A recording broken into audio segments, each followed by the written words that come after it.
Hello guys, আসসালামু আলাইকুম। আমরা রংপুর থেকে ঢাকার পথে রওনা দিয়েছি। 13 তারিখ রাত 8টায় গাড়িতে চড়ছি এবং 14 তারিখ দুপুর 1টায় আমরা বাসায় পৌঁছাইছি। এতটা জ্যাম কল্পনা করতে পারিনি। এটা হলো সিরাজগঞ্জের চান্দাইকোনা। এখানে আমরা সেই 12টা ঘন্টারও বেশি জ্যামে ছিলাম, যেটা কল্পনা করার মতনও নয়।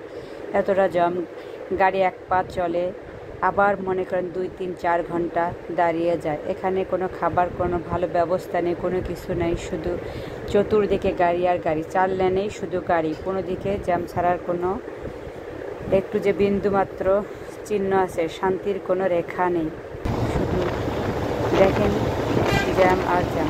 এক পা দুই পা চলে, আবার থেমে যায়, এক পা দুই পা চলে, আবার থেমে যায়।